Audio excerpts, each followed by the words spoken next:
Health issues చాలా వచ్చాయి నాకు. హెల్త్ ఇష్యూస్ వచ్చినప్పుడల్లా నేను అనుకునేది ఈ జాబ్ మానేస్తే బాగుండేది అనిపించింది. మరి నేను జాబ్ మానేస్తే నాకు ఆదాయం వస్తుందా, ఇన్కమ్ వస్తుందా? రాదు.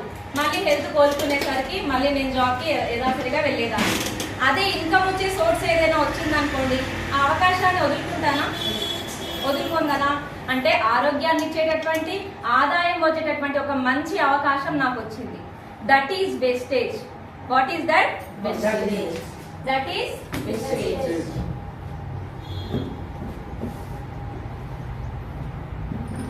వేస్టేజ్. What is wastage? అసలు వేస్టేజ్ అంటే ఏంటి? ఫుట్ ప్రింట్ అంటే పాదముద్రలు, అడుగులో అడుగు వేస్తూ ముందుకు వెళ్ళడం అని దీని యొక్క అర్థం. మరి వెస్టేజ్ అనేటువంటిది ఎప్పుడు స్థాపించారు అంటే ఇది 2004లో స్థాపించబడింది. మరి 2004లో దీన్ని ఎవరు స్థాపించారు అంటే 3 వ్యక్తులు స్థాపించారు. వాళ్ళు ఎవరు అనంటే గౌతమ్ బాలి సార్,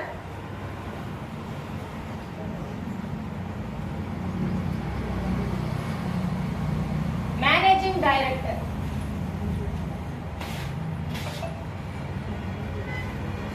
కన్వర్జీత్ సింగ్ సార్,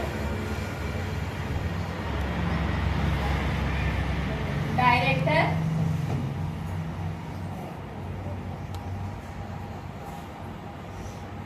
దీపక్ సూసర్ డైరెక్టర్.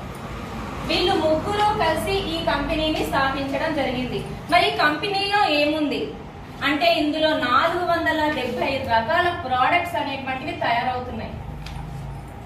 ఎన్ని ప్రోడక్ట్స్ అండి? మరి 470 రకాల ప్రోడక్ట్స్ అనేవి తయారవుతున్నాయి.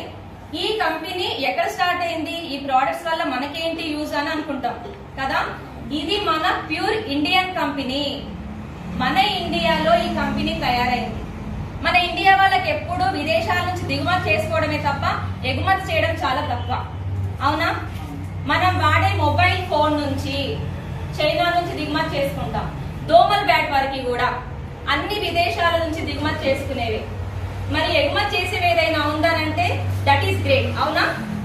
మన వెస్టేజ్ లో తయారయ్యేటటువంటి ఈ 470 రకాల ప్రోడక్ట్స్ మన ఇండియాలో తయారైనటువంటివి ఇతర 10 దేశాల్లో కూడా వాడుతున్నారు. అంటే ఈ వ్యాపారం ఎక్కడెక్కడ విస్తరించబడింది? ఇంకా 10 దేశాల్లో. ఆ 10 దేశాల్లో నిజంగా విస్తరించిందా మేడం? అసలు ఆ 10 దేశాలు ఏంటి? సందేహం వచ్చిందా? వచ్చింది కదా. Philippines, Thailand, Bahrain, Bangladesh, Bhutan, Nepal, Oman, Ghana, Dubai, Arab countries and Switzerland. మీకు ఒకవేళ సందేహం ఉంటే యూట్యూబ్ లో సెర్చ్ చేసుకోవచ్చు. ఈ 10 దేశాల్లో కూడా ఈ ప్రోడక్ట్స్ అనేటువంటివి వస్తున్నాయి. మరి ఈ 470 రకాల ప్రోడక్ట్స్ వల్ల మనకు యూజ్ ఏంటి? మనకేమైనా యూజ్ ఉందా? మనం సామాన్యులం. ఎందుకంటే చిన్నప్పటి నుంచి ఉన్నత కుటుంబం నుంచి వచ్చిన వాళ్ళమైతే ఎవరం కాదు. అలాంటి వాళ్ళమైతే మనకి కంపెనీ అవసరమే లేదు. అవసరమా? లేదు. కాబట్టి సామాన్యుల యొక్క కలలను నిజం చేస్తుంది. మరి సామాన్యుల యొక్క కళలు, మనకి ఏమేమి కళలు ఉంటాయి? ఫస్ట్ మనకు ఉండాల్సినటువంటి కళ ఏంటి చెప్పండి? ఒక హౌస్, ఒక లగ్జరీ హౌస్ కావాలనుకుంటాం.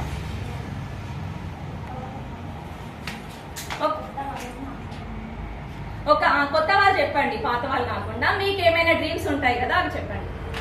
లగ్జరీ హౌస్ కావాలని అనుకుంటాం. మరి లగ్జరీ హౌస్ ఉన్న తర్వాత ఇంటి ముందర 2 వీలర్ బైక్ పెట్టుకుంటే బాగుంటుందా? ఎట్లా ఉంటే బాగుంటది? లగ్జరీ కార్ కావాలి. కార్ వచ్చిన తర్వాత కార్ ఇంటి ముందు పెట్టేసుకొని చూస్తూ కూర్చుంటే హ్యాపీగా ఉంటుందా? మనకి ఏమనిపిస్తుంది? కార్ వేసుకొని తిరగాలనిపిస్తుంది. మరి కార్ లో తిరగాలంటే, బండిలో తిరగాలంటే 100 రూపాయలు పెట్రోల్ పోసుకుంటే తిరిగి వస్తాం. మరి కార్ లో పెట్రోల్ కావాలంటే ఎన్ని కావాలి? 1000 రూపాయలైనా మినిమం ఉండాలి. కొంచెం దూరం వెళ్ళాలైనా.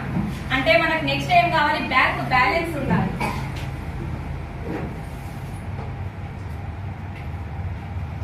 డబ్బులు ఎక్కువ అయ్యే కొద్ది కోరికలు ఎక్కువ అవుతూ ఉంటాయి. మనుషుల కోరికలు అనంతం, ఇన్ఫినిటీ. ఉల్లి పొరకి ఒక పొర తీయగానికి ఒక పొర ఎలా పుడుతుందో మన కోరికలు కూడా అలాగా పుట్టుకొస్తూనే ఉంటాయి. అవునా? అలా హౌస్ తర్వాత కారు, కార్ తర్వాత బ్యాంకు బ్యాలెన్స్, బ్యాంకు బ్యాలెన్స్ తర్వాత ఏమనిపిస్తుంది?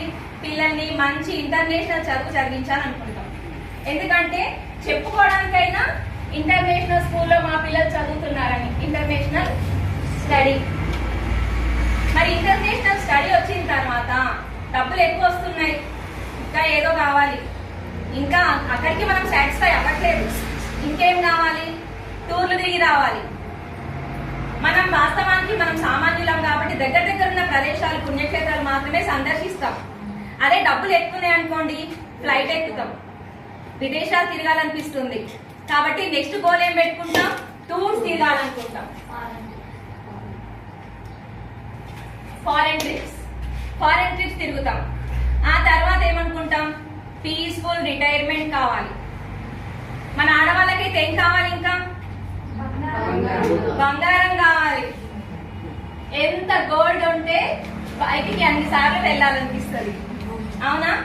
ఎందుకంటే ఫంక్షన్లకు వెళ్ళగానే మన లేడీస్ చూసేది శారీస్ బాగా కట్టుకొచ్చినారా, లేకపోతే గోల్డ్ బాగా వేసుకున్నారా, అదే చూస్తారు. అది ఉన్న వాళ్ళకి విలువిస్తారు. మనం కూడా ఫేస్ చేసింటాం ఒకప్పుడు కదా. లేకపోతే దగ్గరికి వచ్చి హాయ్ చెప్పే వాళ్ళు కూడా ఉండరు. ఉంటారా లీడర్స్? ఉండరు. కాబట్టి మనిషి కంటే మనీకే విలువ ఎక్కువ. నమ్ముతారా దీన్ని మీరు? ఎస్. గోల్డ్ తర్వాత ఏమనుకుంటాం, ఇంకా ఫ్రీడమ్ కావాలని కోరుకుంటాం, స్వేచ్ఛగా ఉండాలనుకుంటున్నాం. మరి ఇవన్నీ సాధ్యమయ్యే పనులేనా? మన కోరికలేమో పెద్ద పెద్దగా ఉన్నాయి. లగ్జరీ హౌస్ కావాలి, కార్ కావాలి, బ్యాంక్ బ్యాలెన్స్ ఉండాలి, మన పిల్లలకి ఇంటర్నేషనల్ స్టడీ చదివించాలి, టూర్ తిరగాలి, గోల్డ్ కావాలి, ఫ్రీడమ్ కూడా కోరుకుంటున్నాం.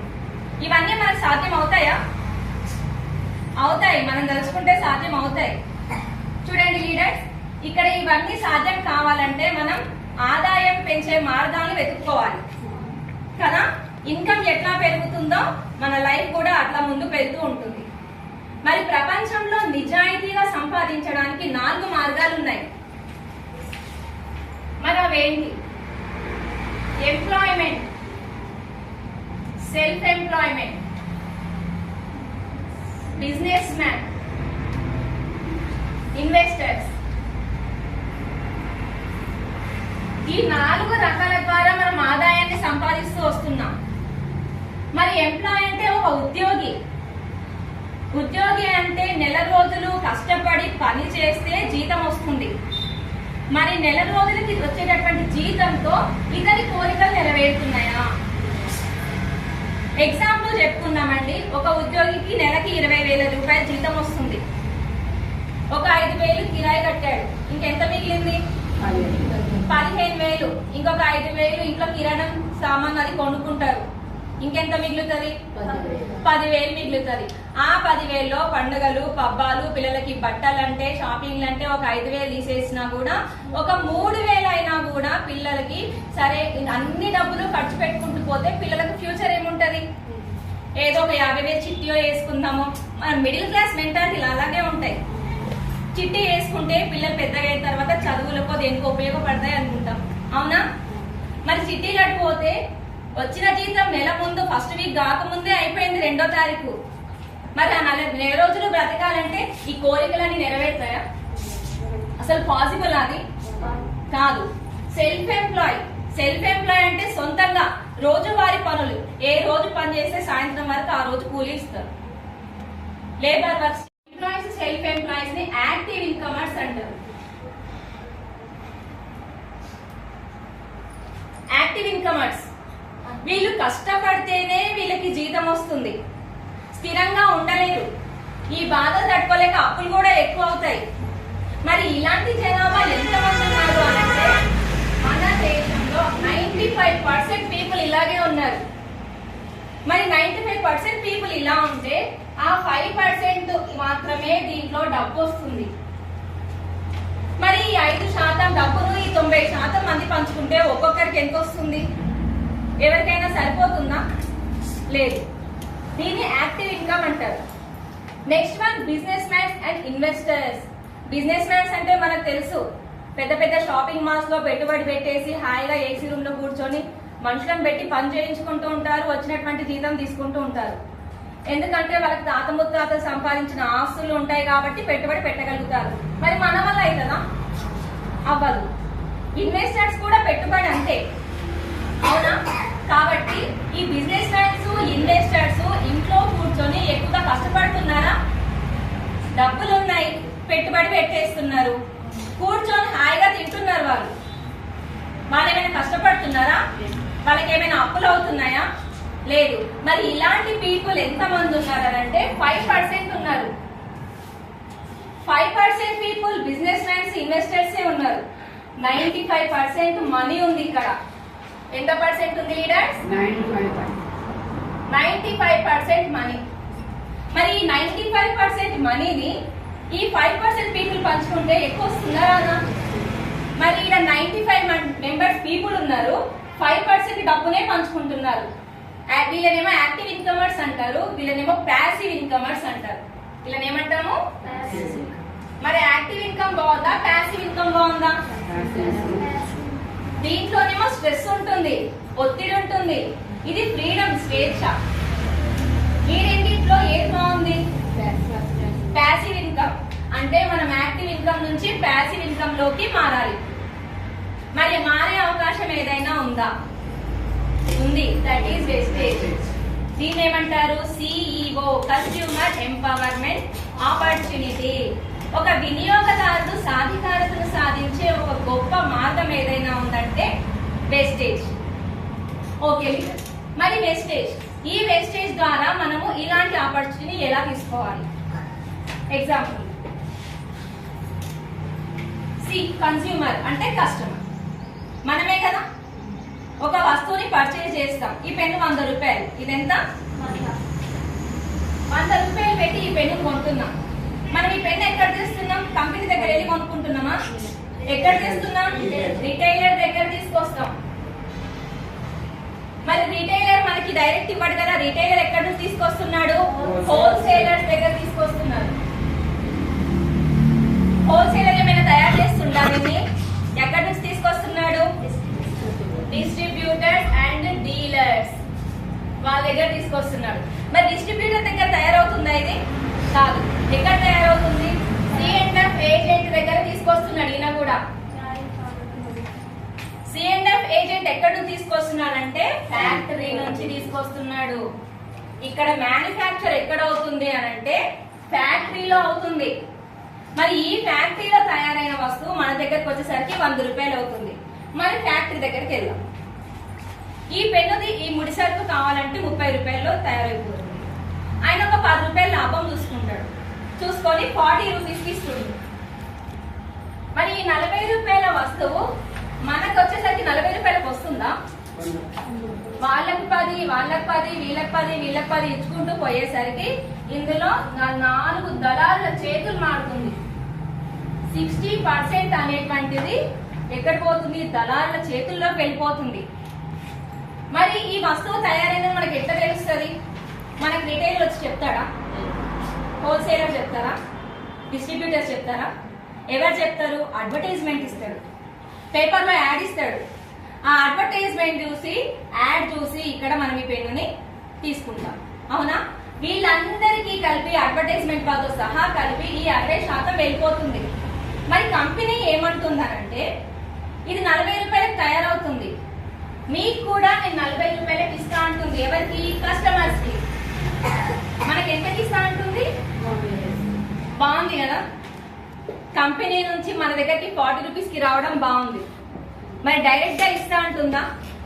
చూడండి, ఈ కంపెనీ అంటుంది నేను 40 రూపాయలకి ఇస్తా, నేను దేశానికి పన్ను కడతా, కస్టమర్ కి, వినియోగదారునికి 40 రూపాయలకే ఇస్తా, మీరు కూడా దేశానికి పన్ను కట్టండి, మీరు బాగుంటారు, నేను బాగుంటా, దేశం బాగుంటుంది.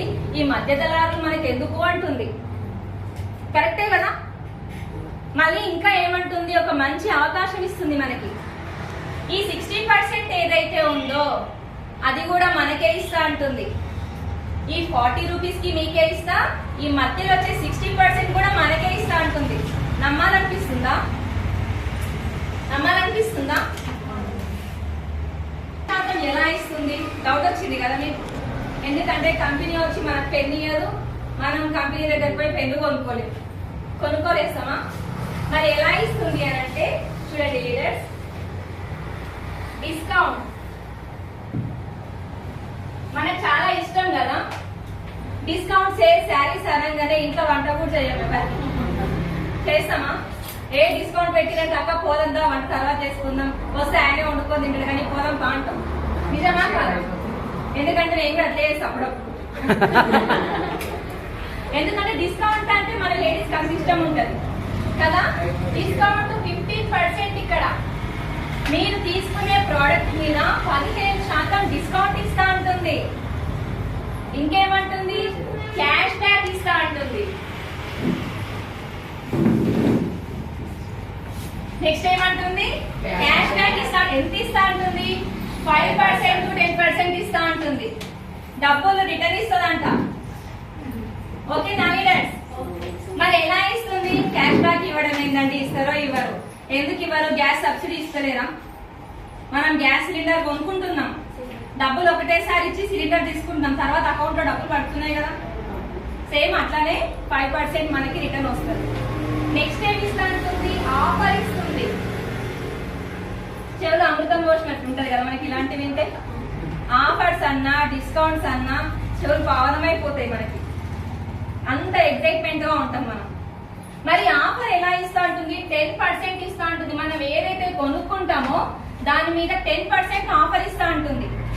నువ్వు 100 రూపాయల వస్తువు కొనుక్కో, నీకు 10 రూపాయలు ఫ్రీగా ఇస్తా అంటుంది. 1000 రూపాయలు కొనుక్కో, 100 రూపాయలు ఇస్తా అంటుంది. బాగుంది కదా. అలా ఇస్తుందంటే కొంటాం కదా. అంటే ఆఫర్స్ కూడా ప్రొడక్ట్స్ రూపంలో మనకి ఇస్తుంది అనమాట. నెక్స్ట్ ఏమంటుంది? లాయల్టీ.